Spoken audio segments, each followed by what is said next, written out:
आज की कहानी बच्चों के लिए। जादू किसे अच्छा नहीं लगता। जब हम छोटे थे तो हम भी चाहते थे कि कोई ऐसी दुनिया हो जहां पर जो हम चाहें वो हो जाए। परियों की जो कहानियां हम सुनते थे, हमें लगता था कि वो सब सच हो जाए और कहीं कोई ऐसी जगह हो जहाँ पे छोटी छोटी परियां उड़ती फिरती हों, या फिर जो गुलिवर का एक्सपीरियंस था वो हमें भी करने को मिले। हम किसी ऐसी जगह पहुंच जाए जहाँ बहुत से छोटे छोटे मनुष्य रहते हों, लेकिन ये सब सच तो नहीं हो सकता। फिर भी हम चाहते तो हैं ही किसी ऐसी दुनिया में जाने के लिए। और 90 के दशक में ये काम किया जेके रोलिंग जी ने। उन्होंने एक ऐसी किताब लिख दी जिसने पूरी दुनिया में धूम मचा दी, और हर एक बच्चे ने उस किताब को पढ़ने के लिए फिर से किताबों की दुनिया की तरफ रुख किया। वरना बीच में तो लोगों ने किताबें पढ़ना छोड़ ही दिया था। लेकिन हैरी पॉटर किताब के आने के बाद बुक स्टोर्स के बाहर लंबी लंबी जो कतारें लगती थी, लाइनें लगती थी, उसने इस बात को सिद्ध कर दिया कि अगर किताब अच्छी हो तो आज भी लोग उसे पढ़ना चाहते हैं।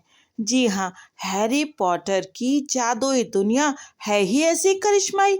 जिन लोगों ने किताब नहीं पढ़ी है उन्होंने हैरी पॉटर की फिल्म को तो अवश्य ही देखा होगा। तो चलिए आपको हिंदी में सुनाते हैं हैरी पॉटर की कहानियाँ। जिन लोगों ने फिल्म देखी है और जिन लोगों ने किताब भी पढ़ी है उन्हें तो सब कुछ मालूम ही होगा, लेकिन ये किताब ऐसी है जिसे बार बार पढ़ने का जी चाहता है। और जिन लोगों ने अभी तक ये कहानी नहीं सुनी है वो इस कहानी को जरूर सुने, क्योंकि जब आप इस कहानी को सुनेंगे तो आप इस संसार को भूलकर उस जादू की दुनिया में खो जाएंगे। हैरी पॉटर की कहानी एक ऐसे बच्चे की कहानी है जो ब्रिटेन में रह रहा है अपने मौसा और मौसी के साथ। और मौसा और मौसी का बेटा डडली भी हैरी की ही एज का है। मौसा और मौसी उसे बहुत ही ज़्यादा रूल्स और रेगुलेशंस में रखते हैं और अपने बेटे डडली को कुछ नहीं कहते। हैरी धीरे धीरे 11 साल का हो जाता है, और जब वो 11 साल का होता है तब उसके घर पर बहुत सारे लेटर्स आते हैं।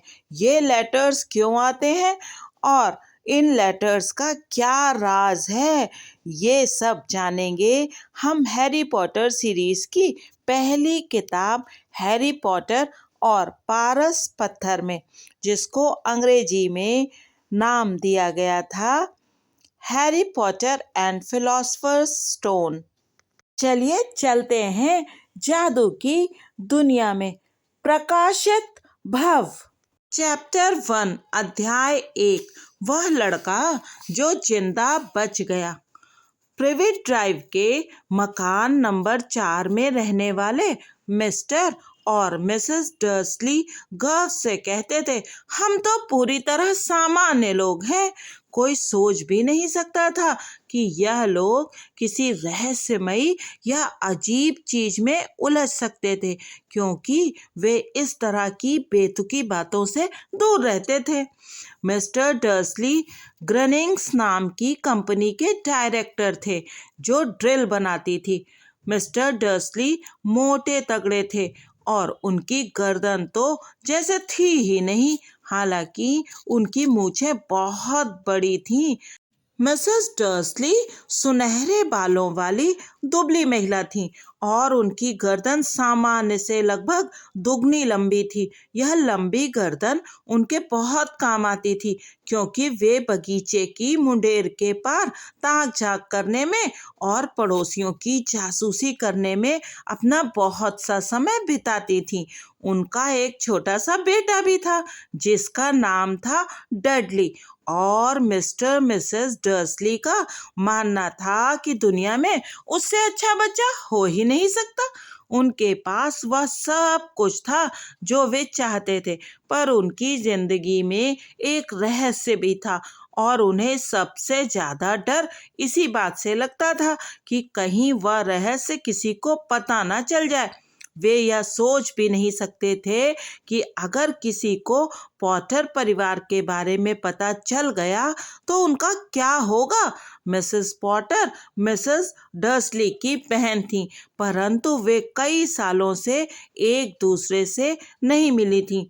सच तो ये था कि मिसेस डर्सली सबको यही बताती थी कि उनकी कोई बहन ही नहीं थी, क्योंकि उनकी बहन और उसका निकम्मा पति उन लोगों से उतने ही अलग थे जितना अलग होना संभव था। यह सोचकर ही डर्सली पति पत्नी के होश उड़ जाते थे कि अगर पॉटर पति पत्नी उनकी गली में आ गए तो उनके पड़ोसी क्या कहेंगे। वे जानते थे कि उनका एक छोटा सा बेटा भी था, पर उन्होंने उसे कभी नहीं देखा था। यह बच्चा भी एक बड़ा कारण था जिस वजह से वे पॉटर पति पत्नी से दूर रहते थे। वे नहीं चाहते थे कि डडली इस तरह के बच्चे से मिले जुले। जब मिस्टर और मिसेस डर्सली उस बोझिल मंगलवार को सोकर उठे जहां से हमारी कहानी शुरू होती है, तो बादलों से भरे आसमान को देखकर कोई भी यह नहीं सोच सकता था कि पूरे देश में अजीबोगरीब और रहस्यमयी घटनाएं जल्दी ही होने वाली हैं। मिस्टर डर्सली ने ऑफिस जाने के लिए गुनगुनाते हुए अपनी सबसे बोरिंग टाई निकाली और मिसेस डर्सली चहकते हुए इधर उधर की बातें करती रहीं। इसके साथ ही वे हल्ला मचा रहे डडली को ऊंची कुर्सी पर बिठाने के लिए उसके साथ कुश्ती भी लड़ती जा रही थी। उनमें से किसी को भी यह नहीं दिखा कि एक बड़ा सा भूरा उल्लू उनकी खिड़की के पास से पंख फड़फड़ाते हुए गुजर गया। 8:30 बजे मिस्टर डर्सली ने अपना ब्रीफकेस उठाया, पत्नी का गाल थपथपाया और डडली को चूमने की कोशिश की, परंतु वे ऐसा नहीं कर पाए क्योंकि डडली उस समय झुंझला रहा था और अपना नाश्ता दीवार पर फेंक रहा था। शैतान कहीं का, मिस्टर डर्सली ने घर से निकलते समय हंसकर लाड़ से कहा। वे अपनी कार में बैठे और 4 नंबर के पोर्च से बाहर आ गए। सड़क के मोड़ पर डर्सली को पहली अजीब चीज दिखी, एक बिल्ली जो नक्शा पढ़ रही थी।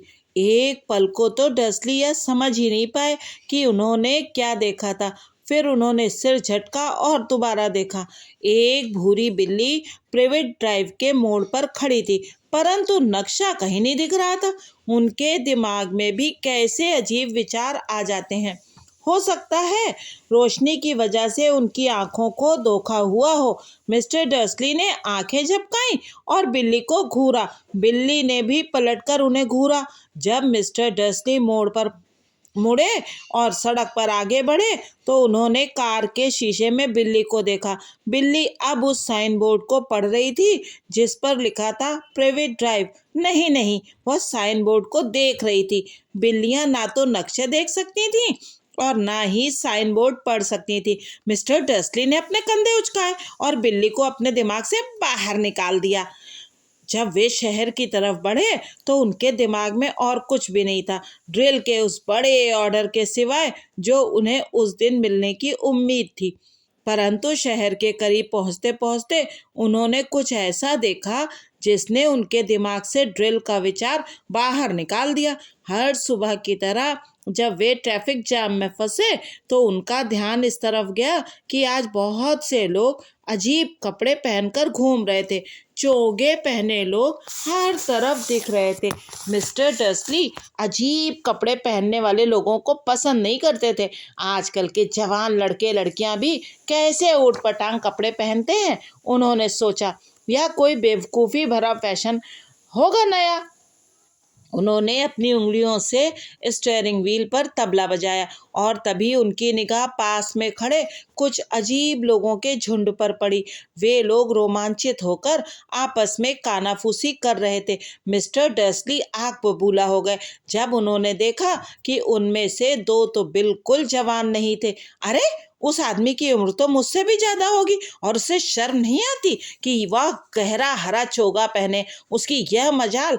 परंतु तभी मिस्टर डर्सली ने सोचा, शायद इसका संबंध किसी मूर्खतापूर्ण काम से हो सकता है यह लोग किसी चीज के लिए चंदा इकट्ठा कर रहे हो। हाँ, यही होगा। ट्रैफिक फिर से चालू हो गया और कुछ मिनट बाद मिस्टर डर्सली कंपनी की कार पार्किंग में पहुंच गए और उनका दिमाग एक बार फिर से ड्रिल में उलझ गया।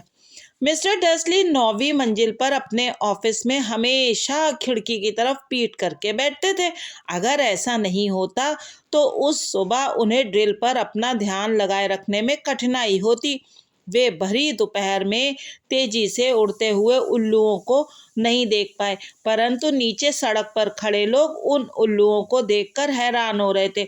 जब एक के बाद एक उल्लू तेजी से उड़कर गए तो लोग उंगली से इशारा कर मुंह फाड़े उन्हें देखते रहे। उनमें से ज्यादातर लोगों ने तो रात में भी कभी उल्लू नहीं देखा था। बहरहाल मिस्टर डर्सली की सुबह पूरी तरह सामान्य गुजरी, जिसमें उल्लुओं का नामो निशान नहीं था। उन्होंने 5 लोगों को डांटा, कई जरूरी टेलीफोन किए और वे फोन पर भी चीखते चिल्लाते रहे। लंच के समय तक वे बहुत अच्छे मूड में थे। लंच में उन्होंने सोचा कि पैर सीधे कर लें और सड़क के पार सामने वाली बेकरी से अपने लिए स्वीट ब्रेड ले आए। चोगा पहने लोगों के बारे में वे पूरी तरह भूल चुके थे, परंतु बेकरी के पास वे एक बार फिर उनके पास से गुजरे। उनके पास से गुजरते समय मिस्टर डर्सली ने उन्हें गुस्से से घूरा। न जाने क्यों उन्हें देखकर वे थोड़े परेशान से हो गए। ये लोग भी रोमांचित होकर कानाफूसी कर रहे थे और उनके हाथ में चंदा मांगने वाला डिब्बा भी नहीं दिख रहा था।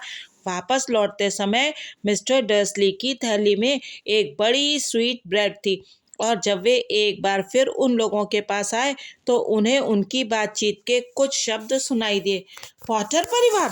हाँ, सही है, मैंने यही सुना है। हाँ, उनका बेटा हैरी। मिस्टर डर्सली के पैरों को जैसे लकवा मार गया। डर के मारे उनके होश उड़ गए। उन्होंने कानाफूसी करने वालों की तरफ देखा जैसे उनसे कुछ पूछना चाहते हो, परंतु फिर उन्होंने इसी में अपनी भलाई समझी कि ऐसा ना किया जाए। उन्होंने सड़क के पार दौड़ लगा दी, धड़धड़ाते हुए अपने ऑफिस में घुसे, अपनी सेक्रेटरी को फटकारा कि वह उन्हें डिस्टर्ब न करे और झपट कर फोन उठाया और लगभग घर का नंबर पूरा डायल कर लिया था कि तभी उन्होंने अपना इरादा बदल दिया। उन्होंने रिसीवर दोबारा नीचे रख दिया और अपनी मूंछों पर हाथ फेरने लगे। वे सोच रहे थे, नहीं नहीं, वे भी कितनी बड़ी बेवकूफ़ी करने जा रहे थे। पॉटर नाम के तो बहुत से लोग होते हैं। उन्हें विश्वास था कि पॉटर नाम के ऐसे भी कई लोग होते होंगे जिनके बेटे का नाम हैरी होगा, और अगर देखा जाए तो उन्हें यह भी पक्का पता नहीं था कि उनके भांजे का नाम हैरी ही था। उन्होंने उसे कभी नहीं देखा था। उसका नाम हार्वे या फिर हैरोल्ड भी तो हो सकता है। मिसेस डर्सली को चिंता में डालने से क्या फायदा। अपनी बहन का नाम सुनते ही वे हमेशा बहुत परेशान हो जाती थी और इसमें मिसेस डर्सली की भी क्या गलती थी। अगर उनकी अपनी बहन इस तरह की होती, परंतु फिर भी चोगा पहने लोग उस दोपहर ड्रिल पर ध्यान लगाए रखने में उन्हें बहुत कठिनाई हुई और जब वे 5 बजे ऑफिस की बिल्डिंग से बाहर निकले तो इतने परेशान थे कि एक गेट से निकलते ही एक आदमी से टकरा गए। सॉरी, वे हड़बड़ाकर बोले, क्योंकि उनकी टक्कर से एक ठिगना बूढ़ा आदमी लड़खड़ाकर लगभग गिर गया था। कुछ सेकंड बाद जाकर मिस्टर डर्सली का ध्यान इस तरफ गया कि उस आदमी ने बैगनी चोगा पहन रखा था। टकराने और जमीन पर लगभग गिर जाने के बाद भी वह कतई नाराज या परेशान नहीं दिख रहा था। इसके बजाय उसके चेहरे पर चौड़ी मुस्कान खिली थी। उसने अपनी चिचियाती सी कांपती आवाज में कहा और उसकी आवाज इतनी अजीब थी कि आसपास के लोग उसे घूरने लगे। कोई बात नहीं, आज मुझे कोई भी चीज़ परेशान नहीं कर सकती। खुशियाँ मनाओ, क्योंकि तुम जानते हो कौन अब आखिर चला गया है। आज का दिन इतनी खुशी का है कि तुम्हारे जैसे मगलुओं को भी जश्न मनाना चाहिए। और फिर उस बूढ़े ने मिस्टर डर्सली की कमर में हाथ डालकर उन्हें गले लगाया और वहां से चल दिया। मिस्टर डर्सली वहीं किसी पेड़ की तरह खड़े रह गए। एक अजनबी ने उन्हें गले लगाया था, यही नहीं, उसने उन्हें मगलू भी कहा था। चाहे उसका जो मतलब होता हो, उनके दिमाग के पुर्जे हिल चुके थे। वे अपनी कार की तरफ लपके और घर की तरफ चल दिए। उन्हें आशा थी कि यह सब बातें उनकी कल्पना की उपज ही होंगी, और यह आशा उन्होंने आज से पहले कभी नहीं की थी, क्योंकि वे कल्पना की उड़ान को पसंद नहीं करते थे। जब वे अपने घर के पोर्च में अंदर घुसे तो उन्होंने जो पहली चीज देखी, उसे देखकर उनका दिमाग और खराब हो गया। जिस भूरी बिल्ली को उन्होंने सुबह देखा था, वह अब उनके बगीचे की मुंडेर पर बैठी हुई थी। उन्हें पूरा विश्वास था कि यह वही बिल्ली थी, क्योंकि इसकी आंखों के चारों तरफ भी उसी तरह के निशान थे। शू! मिस्टर डर्सली जोर से चिल्लाए। बिल्ली टस से मस नहीं हुई। इसके बजाय उसने मिस्टर डर्सली की तरफ घूर कर देखा। मिस्टर डर्सली हैरान रह गए। क्या यह आम बिल्लियों जैसा व्यवहार था? अपने आप को संभालने की कोशिश करते हुए वे घर के अंदर घुसे। अब भी उनका यह पक्का इरादा था कि वे अपनी पत्नी को कुछ भी नहीं बताएंगे। मिसेस डर्सली का दिन अच्छा और सामान्य गुजरा था। उन्होंने डिनर पर अपने पति को बताया कि पड़ोसन की अपनी बेटी के साथ क्या समस्याएं चल रही हैं, और डडली ने एक नया वाक्य सीखा है, नहीं करूँगा। मिस्टर डर्सली ने सामान्य व्यवहार करने की कोशिश की। जब डडली को सुला दिया गया तो वे समय रहते ड्राइंग रूम में गए ताकि रात के समाचार की अंतिम खबर सुन सकें। और अंत में हर जगह के लोग बता रहे हैं कि इस देश के उल्लुओं की हरकतें आज बहुत अजीब थीं। हालांकि उल्लू आम तौर पर रात को ही शिकार करते हैं और दिन की रोशनी में शायद ही कभी दिखते हैं, परंतु आज सूरज उगने के बाद से सैकड़ों उल्लू हर दिशा में उड़ते दिखाई दिए। विशेषज्ञ यह नहीं बता पा रहे हैं कि उल्लुओं ने अचानक अपने सोने का समय क्यों बदल दिया है। समाचार पढ़ने वाले ने मुस्कुराते हुए कहा, बड़ी अजीब बात है। और अब मौसम की जानकारी जिम मैकगफिन से। जिम, क्या आज रात भी उल्लुओं की बारिश होने की संभावना है? हेलो टेड, मौसम विशेषज्ञ ने कहा, मैं उसके बारे में तो नहीं जानता, परंतु आज सिर्फ उल्लुओं की हरकतें ही अजीब नहीं रहीं। कैंट, यॉर्कशायर और डैंडी के दर्शकों ने आज मुझे फ़ोन करके बताया है कि मैंने कल जिस बारिश का वादा किया था, उसकी जगह आज आसमान से उल्लुओं की बारिश हुई। शायद लोग बॉनफायर नाइट का त्योहार थोड़ी जल्दी मना रहे हैं। ये अगले सप्ताह है दोस्तों, परंतु आज की रात निश्चित रूप से पानी बरसेगा। मिस्टर डर्सली अपनी कुर्सी पर बर्फ की तरह जमे रह गए। पूरे ब्रिटेन में उल्लुओं की बारिश, दिन की रोशनी में उल्लुओं का उड़ना, हर जगह चोगों में घूम रहे रहस्यमय लोग, और पॉटर पॉटर परिवार के बारे में कानाफूसी। मिसेस डर्सली 2 कप चाय लेकर ड्राइंग रूम में आई। अब बताए बिना कोई चारा नहीं था। उन्हें अपनी पत्नी को कुछ तो बताना ही पड़ेगा। उन्होंने घबराते हुए अपना गला साफ किया।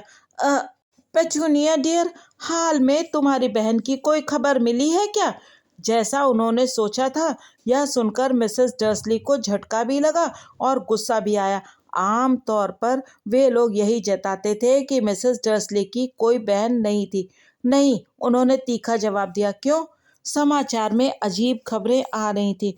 मिस्टर डर्सली ने सहमी हुई आवाज में कहा, उल्लू, उल्काएं, और शहर में आज बहुत से अजीब तरह के लोग घूम रहे थे। तो मिसेस डर्सली ने तमतमा कर पूछा। तो मैंने सोचा शायद कहीं हो ना हो। इसका संबंध उन लोगों से, उनकी तरह के लोगों से तो नहीं है। मिसेस डर्सली होंठ सिकोड़कर अपनी चाय पीती रही।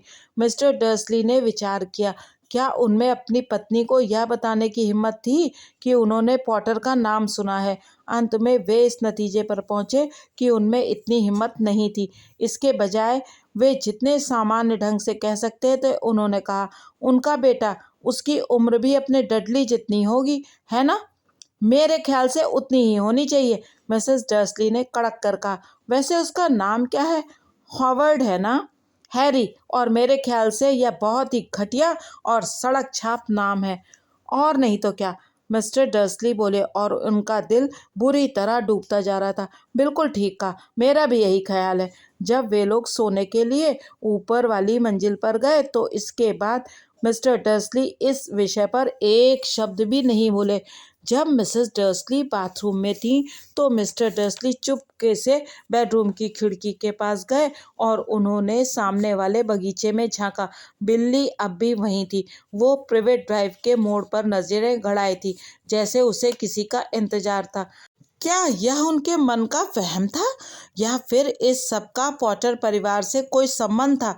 अगर ऐसा हो और अगर किसी को यह पता चल जाए कि उनका संबंध ऐसे लोगों से है तो बहरहाल यह तय था कि वे यह सहन नहीं कर पाएंगे। मिस्टर और मिसेस डर्सली बिस्तर पर लेट गए। मिसेस डर्सली तो तत्काल सो गईं, परंतु मिस्टर डर्सली जागते रहे और मन ही मन सारी बातें याद करते रहे। सोने से पहले उनके मन में तसल्ली देने वाला आखिरी विचार यही था कि अगर पॉटर परिवार का इन अजीब घटनाओं से कोई संबंध हो भी तो भी डरने की कोई बात नहीं थी, क्योंकि वे उनके और मिसेस डर्सली के पास भला क्यों आएंगे। पॉटर पति पत्नी बहुत अच्छी तरह से जानते थे कि उनके और उन जैसे लोगों के बारे में पेचूनिया और वे किस तरह के विचार रखते थे। मिस्टर डर्सली को समझ नहीं आ रहा था कि वे और पेचूनिया किसी ऐसी चीज में किस तरह उलझ सकते थे कि जो इस समय हो रही होंगी। उन्होंने उबासी ली और करवट बदली। इसका उन पर कोई असर नहीं हो सकता था। उनका अंदाजा कितना गलत था। मिस्टर डर्सली भले ही कच्ची नींद में सो गए थे, पर बाहर मुंडेर पर बैठी बिल्ली की आंखों में नींद का नामो निशान नहीं था।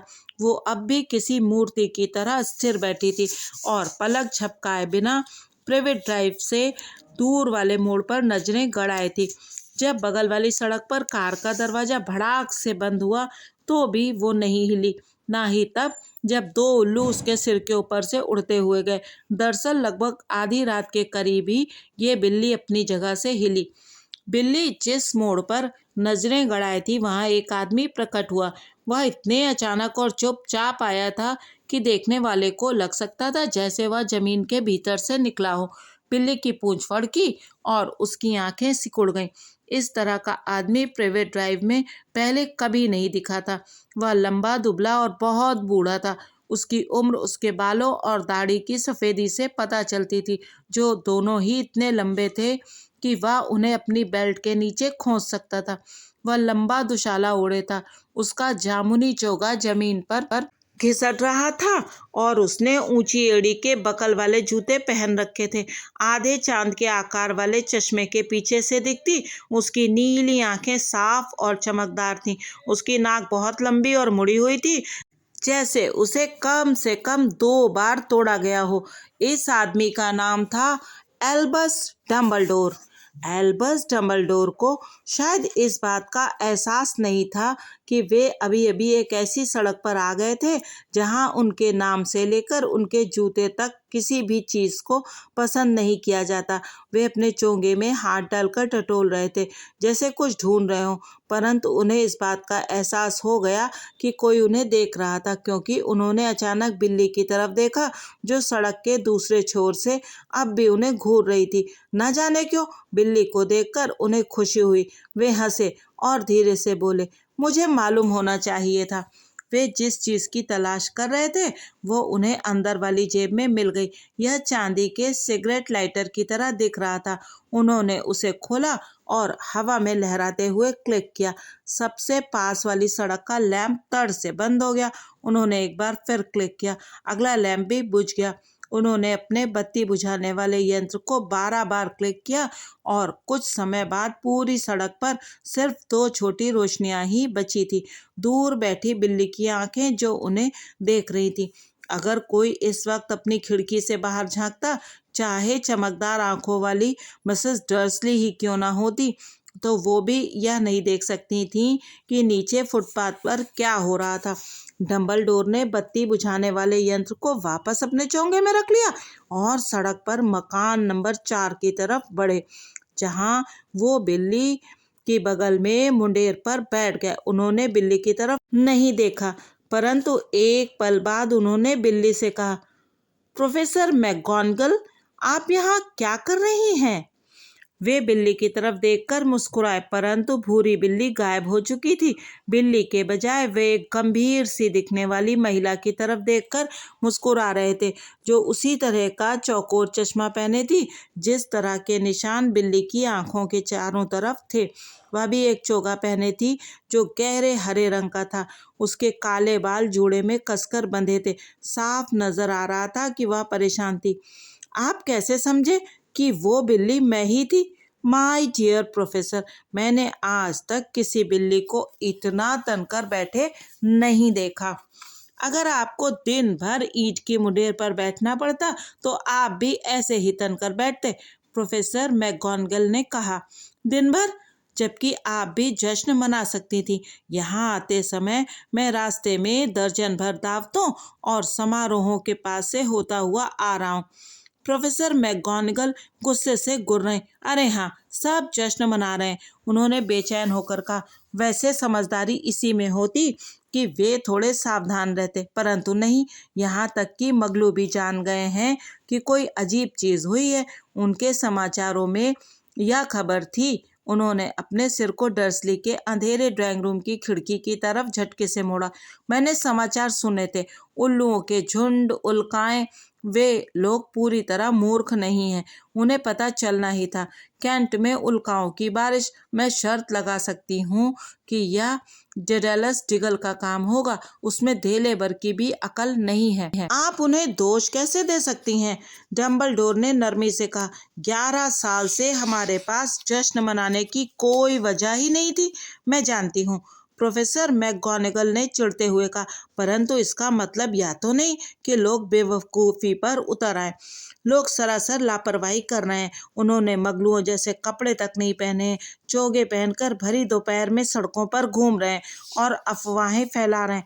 फिर उन्होंने डंबलडोर पर तीखी तिरछी निगाह डाली, मानो उम्मीद कर रही हों कि वे कुछ कहेंगे, परंतु चूंकि उन्होंने ऐसा नहीं किया, इसीलिए वे आगे बोलती नहीं। कितना बढ़िया रहेगा अगर जिस दिन तुम जानते हो कौन आखिरकार गायब हो गया है, उसी दिन मगलुओं को हमारे बारे में पता चल जाए। मुझे लगता है वह सचमुच चला गया है ना डंबलडोर? लगता तो ऐसा ही है, डंबलडोर ने कहा। हमें बहुत सी चीज़ों के लिए ऊपर वाले का एहसान मानना चाहिए। क्या आप शरबत लेमन लेंगी? क्या शरबत लेमन? एक तरह की मगलू मिठाई जो मुझे बहुत पसंद है। नहीं धन्यवाद, प्रोफेसर मैकगोनागल ने ठंडे स्वर में कहा, मानो कहना चाहती हूँ यह भी कोई वक्त है शरबत लेमन खाने का। जैसा मैंने कहा, अगर तुम जानते हो कौन चला भी गया हो। माय डियर प्रोफेसर, कम से कम आप जैसी समझदार महिला को तो उसका नाम लेना चाहिए। यह तुम जानते हो कौन की बकवास छोड़िए। पिछले 11 सालों से मैं लोगों को यह समझाने की कोशिश कर रहा हूँ कि वे उसे उसके असली नाम से बुलाएं, वोल्डेमॉर्ट। प्रोफेसर मैकगोनागल पीछे हटी, परंतु डंबलडोर 2 शरबत लेमन निकालने में लगे थे, इसीलिए वे उनकी तरफ नहीं देख रहे थे। अगर हम कहते रहें तुम जानते हो कौन, तुम जानते हो कौन, तो समझना बहुत मुश्किल हो जाता है। मुझे कभी नहीं लगा कि वोल्डेमॉर्ट का नाम लेने में डरने की कोई ज़रूरत है। मैं जानती हूँ कि आप डरते नहीं, प्रोफेसर मैकगोनागल ने कहा। उनकी आवाज़ में आधी तारीफ और आधी उलझन साफ सुनाई दे रही थी। आपकी बात अलग है। सब जानते हैं कि आप ही अकेले वह आदमी हैं जिससे तुम जानते हो। अरे अच्छा, वोल्डेमॉर्ट डरता था। आप मेरी ज़रूरत से ज़्यादा तारीफ कर रही हैं, डंबलडोर ने शांति से कहा। वोल्डेमॉर्ट में ऐसी शक्तियां हैं जो मुझ में कभी नहीं हो सकती, सिर्फ इसलिए क्योंकि आप इतने महान हैं कि आप उनका इस्तेमाल नहीं करना चाहते। मेरी किस्मत अच्छी है कि आज अंधेरा है। मैं तब से इतना कभी नहीं शर्माया जब मैडम पॉम्फ्री ने मेरे नए मफलर की तारीफ की थी। प्रोफेसर मैकगोनागल ने डंबलडोर को घूर कर देखा और कहा, उल्लुओं की तो छोड़िए, उससे भी तेज रफ्तार से अफवाहें चारों ओर उड़ रही हैं। आप जानते हैं कि लोग क्या कह रहे हैं कि वह क्यों गायब हो गया, आखिर किस चीज ने उसे रोक दिया। ऐसा लग रहा था जैसे प्रोफेसर मैकगोनागल उस मुद्दे पर पहुंच गई थी जिस पर चर्चा करने के लिए वे सबसे ज्यादा बेचैन थी। वह असली कारण जिसकी वजह से वे ठंडी सख्त मुंडेर पर दिन भर बैठकर इंतजार कर रही थी, क्योंकि ना तो बिल्ली के रूप में ना ही महिला के रूप में उन्होंने डंबलडोर पर पहले इतनी पैनी निगाह डाली थी जितनी कि वे इस समय डाल रही थी। यह बात साफ थी कि चाहे लोग कुछ भी कह रहे हों, वे उनकी बात पर तब तक यकीन नहीं करने वाली जब तक डंबलडोर खुद ना कह दें कि यह सच था। परंतु डंबलडोर इस समय एक और शरबत लेमन छांट रहे थे और उन्होंने कोई जवाब नहीं दिया। प्रोफेसर मैकगोनागल ने जोर देकर आगे कहा, लोग कह रहे हैं कि वोल्डेमॉर्ट कल रात को गॉड्रिक हॉलो में पॉटर परिवार की तलाश में गया था। अफवाह यह है कि लिली और जेम्स पॉटर कि वे लोग मर चुके हैं। डंबलडोर ने सिर झुकाया। प्रोफेसर मैकगोनागल के मुंह से आह निकल गई। लिली और जेम्स, मुझे विश्वास नहीं हो रहा है। मैं इस पर विश्वास नहीं करना चाहती थी। ओह एल्बस! डंबलडोर आगे बढ़े और उन्होंने प्रोफेसर मैकगोनागल का कंधा थपथपाया। मैं जानता हूँ, उन्होंने भारी आवाज में कहा। आगे बोलते समय प्रोफेसर मैकगोनागल की आवाज थरथरा रही थी। यही नहीं, लोग तो यह भी कह रहे हैं कि उसने उनके बेटे हैरी पॉटर को भी मारने की कोशिश की, परंतु वह उसे नहीं मार पाया। वह उस छोटे से बच्चे को नहीं मार पाया। कोई नहीं जानता क्यों या कैसे, परंतु लोग कह रहे हैं कि जब वोल्डेमॉर्ट हैरी पॉटर को नहीं मार पाया तो उसकी शक्ति नष्ट हो गई और इसीलिए वह गायब हो गया। डंबलडोर ने उदास होकर सिर हिलाया। यह सच है? प्रोफेसर मैकगोनागल ने हकलाते हुए कहा। जब वह इतना कुछ कर चुका है, जब वह इतने सारे लोगों को मार चुका है, इसके बाद भी वह एक छोटे से बच्चे को नहीं मार पाया, बड़ी हैरानी की बात है। उसे रोकने वाला कौन था? परंतु भगवान के लिए मुझे यह बताएं कि हैरी कैसे बच गया। हम सिर्फ अंदाजा लगा सकते हैं, डंबलडोर ने कहा। शायद हम इसका कारण कभी नहीं जान पाएंगे। प्रोफेसर मैकगोनागल ने जाली वाला रुमाल निकाला और चश्मे के नीचे अपनी आंखें पोंछी। डंबलडोर ने गहरी सांस खींचते हुए अपनी जेब से एक सुनहरी घड़ी निकाली और उसे ध्यान से देखा। यह घड़ी बहुत विचित्र थी, क्योंकि इसमें 12 कांटे थे पर अंक एक भी नहीं था। इसके बजाय इसके किनारे पर छोटे ग्रह घूम रहे थे। बहरहाल इससे डंबलडोर को कुछ समझ में आया होगा, क्योंकि उन्होंने इसे वापस अपनी जेब में रख लिया और कहा, हैग्रिड को देर हो गई। वैसे मुझे लगता है उसी ने आपको बताया होगा कि मैं यहाँ आने वाला हूँ। हाँ, प्रोफेसर मैकगोनागल ने कहा, और मुझे नहीं लगता कि आप मुझे यह बताएंगे कि आप कहीं और जाने के बजाय यहाँ क्यों आए हैं। मैं हैरी को उसके अंकल आंटी के पास छोड़ने आया हूँ। अब उसके परिवार के नाम पर सिर्फ यही लोग बचे हैं। आप यह तो नहीं कहना चाहते? आपका इशारा उन लोगों की तरफ तो नहीं है जो यहाँ रहते हैं? प्रोफेसर मैकगोनागल ने चीखते हुए मकान नंबर 4 की तरफ इशारा किया और वे मुंडेर से नीचे कूद गईं। डंबलडोर, आप ऐसा नहीं कर सकते। मैंने दिन भर इन लोगों को देखा है। दुनिया में आपको ऐसे 2 लोग नहीं मिल सकते जो हमसे इतने अलग हों, और उनका एक बेटा भी है। मैंने देखा कि वह अपनी माँ को पूरी सड़क पर लात मारता जा रहा था और मिठाई खाने की जिद कर रहा था। हैरी पॉटर यहाँ आकर रहेगा?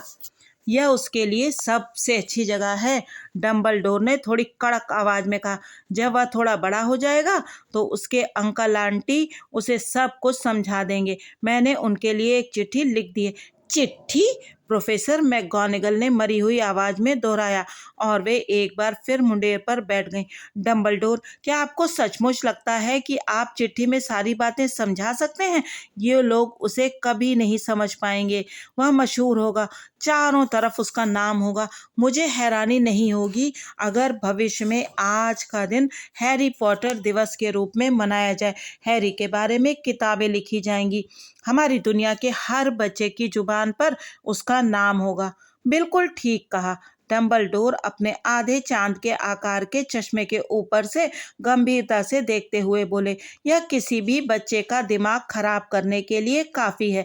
वह मशहूर हो जाएगा इससे पहले कि वह बोलना और चलना सीखे। उसे तो वह घटना भी याद नहीं होगी जिसके लिए वह मशहूर है। क्या आपको नहीं लगता कि अगर वह इस सब से दूर रहकर बड़ा हो तो ज़्यादा अच्छा होगा, जब तक कि वह इसे झेलने के लिए तैयार ना हो जाए? प्रोफेसर मैगोनिगल ने अपना मुंह खोला, फिर अपना इरादा बदलकर अपने विचार को निगला और आगे कहा, हाँ हाँ, आप ठीक कह रहे हैं, परंतु डंबलडोर, वह बच्चा यहाँ आएगा कैसे? उन्होंने अचानक डंबलडोर के चोगे को घूरा, जैसे उन्हें लग रहा हो कि हैरी इसी के नीचे छुपा था। हैग्रिड उसे ला रहा है। क्या आपको यह ठीक लगता है कि आप हैग्रिड पर इतने महत्वपूर्ण काम के लिए भरोसा कर सकते हैं? मुझे हैग्रिड पर अपनी जान से ज़्यादा भरोसा है, डंबलडोर ने कहा। मैं यह नहीं कहती कि वह दिल का बुरा है, प्रोफेसर मैगोनिगल ने मन मारकर कहा, परंतु आपको यह तो मानना ही पड़ेगा कि वह थोड़ा लापरवाह है। उसकी यह आदत है। यह कैसी आवाज़ है? एक हल्की गड़गड़ की आवाज ने उनके चारों तरफ फैली खामोशी तोड़ी। आवाज धीरे धीरे तेज होती गई। उन्होंने सड़क पर ऊपर और नीचे की तरफ हेडलाइट की रोशनी की तलाश की, और जब आवाज बहुत तेज हो गई तो उन्होंने ऊपर आसमान की तरफ देखा। एक बड़ी मोटरसाइकिल हवा में से निकलकर नीचे उतरी और उनके सामने सड़क पर आकर खड़ी हो गई। मोटरसाइकिल बहुत बड़ी थी, परंतु यह उस आदमी के मुकाबले में कुछ नहीं थी जो उस पर बैठा हुआ था। वह आम आदमी की तुलना में दुगना लंबा था और कम से कम 5 गुना चौड़ा था। वह एकदम जंगली लग रहा था, क्योंकि काले बालों और दाढ़ी की लंबी लटों ने उसके ज्यादातर चेहरे को छुपा रखा था। उसके हाथ कूड़ेदान के ढक्कन जितने बड़े थे और चमड़े के जूतों में उसके पैर बेबी डॉल्फिन की तरह लग रहे थे। उसकी विशाल शक्तिशाली बाहों में कंबलों की एक पोटली थी। हैग्रिड, डंबलडोर ने राहत की सांस लेते हुए कहा, आखिर तुम आ ही गए। और तुम्हें यह मोटरसाइकिल कहाँ से मिली? उधार ली, प्रोफेसर डंबलडोर सर, हैग्रिड ने मोटरसाइकिल से सावधानी से उतरते हुए कहा। सीरियस ब्लैक ने यह हमें उधार दी है, हम उसे ले आए सर। कोई मुश्किल तो नहीं हुई? नहीं सर, घर तो लगभग पूरी तरह तबाह हो गया था, परंतु इससे पहले कि मगलू चारों तरफ जमा हो जाते, हम उसे सही सलामत बाहर निकाल लाए। जब हम ब्रिस्टल के ऊपर से उड़ रहे थे तो उसकी नींद लग गई। डंबलडोर और प्रोफेसर मैगोनिगल आगे झुके और उन्होंने कंबलों की पोटली के ऊपर से झांका। अंदर एक छोटा सा बच्चा था जो गहरी नींद में सो रहा था। उसके माथे पर काले घने बालों के गुच्छे के नीचे उन्हें एक अजीब से आकार का घाव दिख रहा था, जैसे वहां पर बिजली गिरी हो। क्या यहीं पर? प्रोफेसर मैगोनिगल ने फुसफुसाते हुए पूछा। हाँ, डंबलडोर ने कहा, उसके माथे पर यह निशान जिंदगी भर रहेगा। क्या आप इस बारे में कुछ नहीं कर सकते डंबलडोर? अगर मैं कर भी सकता तो भी नहीं करता। घाव के निशान कई बार बहुत काम आते हैं। मेरे खुद के बाएं घुटने के ऊपर एक निशान है जो लंदन के अंडरग्राउंड का बेहतरीन नक्शा है। खैर, उसे मुझे दे दो हैग्रिड, अच्छा रहेगा अगर हम इस काम को जल्दी से निपटा लें। डंबलडोर ने हैरी को अपनी बाहों में लिया और डर्सली के घर की तरफ मुड़े। क्या हम उसे गुड बाय कह सकते हैं सर? हैग्रिड ने पूछा। उसने अपना बड़ा झबरीले बालों वाला सिर हैरी पर झुकाया और अपने लटकते बालों को छुआते हुए उसे बहुत हल्के से चूम लिया। फिर अचानक हैग्रिड के मुंह से ऐसी आवाज निकली जैसे कोई घायल कुत्ता रो रहा हो। श्श! प्रोफेसर मैगोनिगल दबी आवाज में बोली, मगलू जाग जाएंगे। सॉरी, हैग्रिड ने सिसकते हुए कहा। उसने एक बड़ा सा धब्बेदार रुमाल निकाला और उसमें अपना चेहरा छुपा लिया। परंतु हम इसे सहन नहीं कर सकते। लिली और जेम्स मर गए और बेचारे छोटे से हैरी को मगलुओं के साथ रहना पड़ेगा। हाँ हाँ, बड़े दुख की बात है, पर अपने आप को संभालो हैग्रिड, वरना लोग हमें देख लेंगे। प्रोफेसर मैकगोनागल ने फुसफुसाते हुए कहा। जब डंबलडोर बगीचे की नीची दीवार को लांघकर सामने वाले दरवाजे तक गए तो प्रोफेसर मैकगोनागल हैग्रिड की बाह को डरते डरते थपथपा रही थी। डंबलडोर ने हैरी को दरवाजे की सीढ़ियों पर धीरे से लिटा दिया। अपने चोगे से एक चिट्ठी निकाली, उसे हैरी के कंबलों के अंदर सावधानी से रखा और इसके बाद वे उन दोनों के पास लौट आए। पूरे 1 मिनट तक वे तीनों खड़े रहे और उस छोटी सी पोटली को निहारते रहे। हैग्रिड के कंधे हिल रहे थे। प्रोफेसर मैकगोनागल की पलकें लगातार झपक रही थी और डंबलडोर की आंखों में जो चमक आमतौर पर नजर आती थी वह इस समय नहीं दिख रही थी। तो डंबलडोर ने अंत में कहा, अब हमारा काम खत्म हो चुका है। अब यहाँ रुकने की कोई ज़रूरत नहीं है। अच्छा होगा कि हम यहाँ से चल दें और जश्न में शामिल हो जाएं। हाँ, हैग्रिड ने बहुत दबी आवाज़ में कहा, हम यह मोटरसाइकिल सीरियस ब्लैक को लौटा देते हैं। Good night professor McGonagall. Professor Dumbledore sir. अपने बहते हुए आंसुओं को अपनी जैकेट की आस्तीन से पोंछते हुए हैग्रिड मोटरसाइकिल पर सवार हुआ और किक मारकर उसके इंजन में जान डाल दी। फिर तेज गरज के साथ मोटरसाइकिल हवा में उठी और रात के अंधेरे में गुम हो गई। प्रोफेसर मैकगोनागल, मुझे आशा है आपसे जल्दी ही मुलाकात होगी, डंबलडोर ने सिर हिलाते हुए कहा। प्रोफेसर मैकगोनागल ने जवाब में अपनी नाक सुड़की। डंबलडोर मुड़े और सड़क पर चल दिए। मोड़ पर जाकर वे रुके और अपना चांदी का बत्ती बुझाने वाला यंत्र बाहर निकाला। उन्होंने उसे एक बार क्लिक किया तो रोशनी के 12 गोले सड़क के लैंपों की तरफ तेजी से लपके और प्रिवेट ड्राइव अचानक नारंगी रोशनी में नहा गया। डंबलडोर देख सकते थे कि सड़क के दूसरे सिरे पर एक भूरी बिल्ली चली जा रही थी। उन्हें नंबर 4 की सीढ़ी पर रखे कंबलों की पोटली की झलक भर दिख रही थी। गुड लक हैरी, उन्होंने धीमे से कहा। फिर वे पलटे और चौगे को एक झटका देते हुए गायब हो गए। हल्की हल्की हवा प्रिवेट ड्राइव की साफ सुथरी झाड़ियों को हिला रही थी। काले आसमान के नीचे सब कुछ शांत और व्यवस्थित था। यह वह आखिरी जगह थी जहां आप आश्चर्यजनक घटनाएं होने की उम्मीद कर सकते थे। हैरी पॉटर ने सोते सोते अपने कंबलों के भीतर करवट बदली। उसके नन्हे से हाथ ने पास रखी चिट्ठी को पकड़ लिया और वह सोता रहा। वह नहीं जानता था कि वह खास था, या भी नहीं कि वह मशहूर था, या भी नहीं कि वह कुछ घंटे बाद मिसेस डर्सली की चीख सुनकर उठेगा जब वे दूध की बोतल बाहर रखने के लिए सामने वाला दरवाज़ा खोलेंगी। वह यह भी नहीं जानता था कि अगले कुछ सप्ताह उसका कजन डडली उसे नोचेगा और तंग करेगा।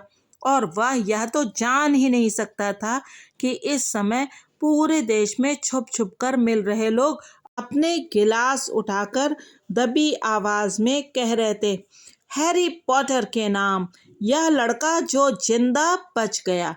तो ये है हैरी पॉटर कहानी का पहला भाग। आपने फिल्म में जो कुछ भी देखा है उससे बहुत ज़्यादा किताब में बताया गया है, लेकिन छोटी सी फिल्म में सारे डिटेल्स को डालना संभव नहीं होता। इसलिए जब आप हैरी पॉटर की किताबों को सुनेंगे तो आपको बहुत अच्छा लगेगा। अगले चैप्टर में सुनेंगे कि जब हैरी बड़ा हुआ तो उसके साथ क्या हुआ और क्या उसके मौसा मौसी अंकल आंटी उसे प्यार से रखते थे या नहीं, और डडली उसका कज़न उसके साथ कैसा व्यवहार करता था। तो जब तक मैं आपको दूसरा चैप्टर सुनाऊं तब तक इंतजार करिए और अपने दोस्तों के साथ इसे शेयर भी कीजिए और लाइक तो जरूर कीजिएगा। बाय बाय बच्चों।